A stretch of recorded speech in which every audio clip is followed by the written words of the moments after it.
Baik, terima kasih atas waktu dan kesempatan yang diberikan kepada kelompok kami, kelompok 7, untuk mempresentasikan hasil diskusi kami. Saya Angela Natunis dan teman-teman saya Angela Firnabello, Sherin Angelia Bertidaik, dan Fandi Christian Bella.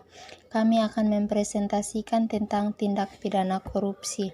Yang pertama, pengertian tindak pidana korupsi.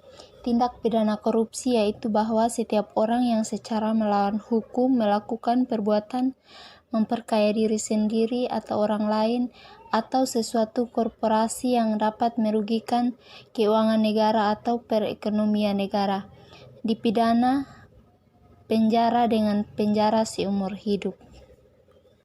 Yang berikut, beberapa tindak pidana korupsi antara lain sebagai berikut. Tindak pidana korupsi tipe pertama terdapat dalam pasal 2 Undang-Undang PTPK yang menyebutkan bahwa setiap orang yang secara hukum melakukan perbuatan memperkaya diri sendiri atau orang lain serta suatu korporasi yang merugikan keuangan negara atau perekonomian negara dipidana dengan pidana penjara seumur hidup atau pidana penjara paling singkat 4 tahun atau paling lama 20 tahun dan denda paling sedikit 200 juta rupiah dan paling banyak 1 miliar rupiah. Tipe kedua diatur dalam ketentuan pasal 3 Undang-Undang PTPK yang menyebutkan bahwa setiap orang yang dengan tujuan menguntungkan diri sendiri menyalahgunakan kewenangan, kesempatan atau sarana yang ada padanya karena jabatan atau kedudukan yang dapat merugikan keuangan negara atau perekonomian negara dipidana dengan pidana seumur hidup atau pidana penjara paling singkat 1 tahun, paling lama 20 tahun atau denda paling sedikit 50 juta rupiah dan paling banyak 1 miliar rupiah.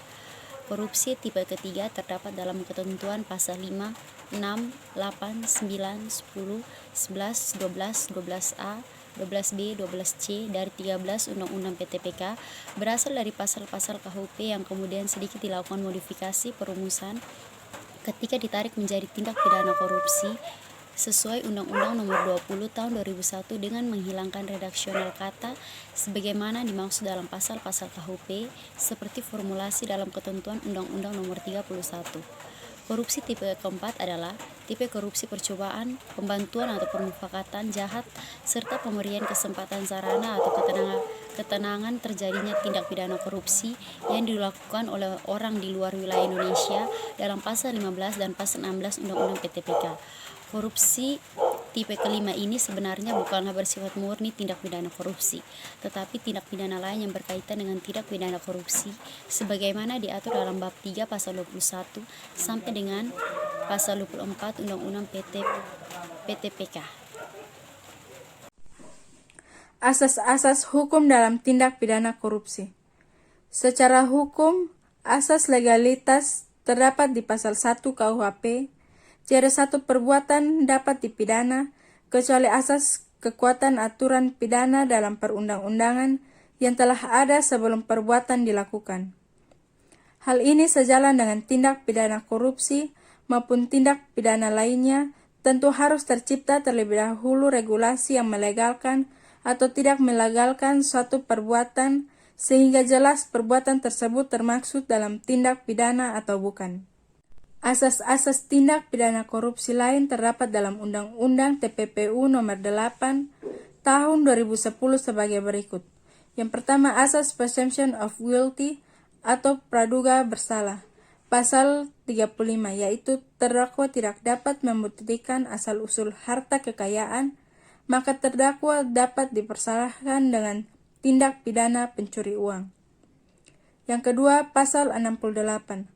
Asas lex specialis, yaitu Undang-Undang TPPU ini merupakan undang-undang khusus yang mengatur tentang pencucian uang yang mempunyai peraturan tersendiri baik penyidikan, penuntutan, pemeriksaan, serta pelaksanaan putusan dilakukan sesuai dengan ketentuan peraturan perundang-undangan kecuali ditentukan lain dalam perundang-undangan ini.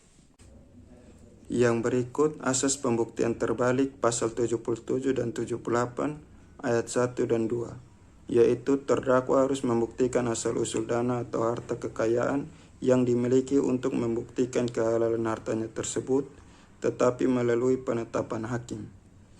Yang berikut asas in absentia pasal 79 ayat 1, yaitu pemeriksaan dan penjatuhan putusan oleh tanpa kehadiran terdakwa. Jadi tidak ada penundaan sidang meskipun tidak dihadiri terdakwa, tetapi proses hukum atau persidangan tetap berlanjut. Yang berikut proses penanganan tindak pidana korupsi. Dalam melakukan penanganan tindak pidana korupsi di atas harus melalui tahapan sebagai berikut. Yang pertama, pengumpulan data atau informasi. Berdasarkan keputusan Jaksa Agung Republik Indonesia tentang administrasi intelijen justisial, Kejaksaan disebutkan bahwa pengumpulan bahan keterangan, data, bukti terhadap gejala, indikasi pelanggaran ketentuan perundang-undangan yang berlaku melalui operasi intelijen justisial yang didukung oleh surat perintah operasi intelijen justisial, di mana jangka waktu selama 30 hari atau bisa lebih menurut perintah pimpinan. Yang kedua, penyelidikan. Penyelidikan berarti serangkaian tindakan mencari dan menemukan sesuatu keadaan atau peristiwa yang berhubungan dengan kejahatan dan pelanggaran tindak pidana atau yang diduga sebagai perbuatan pidana, bermaksud untuk menentukan sikap pejabat penyelidik apakah peristiwa yang ditemukan dapat dilakukan penyelidikan atau tidak sesuai dengan cara yang diatur oleh KUHP pasal 1. Yang ketiga, penuntutan.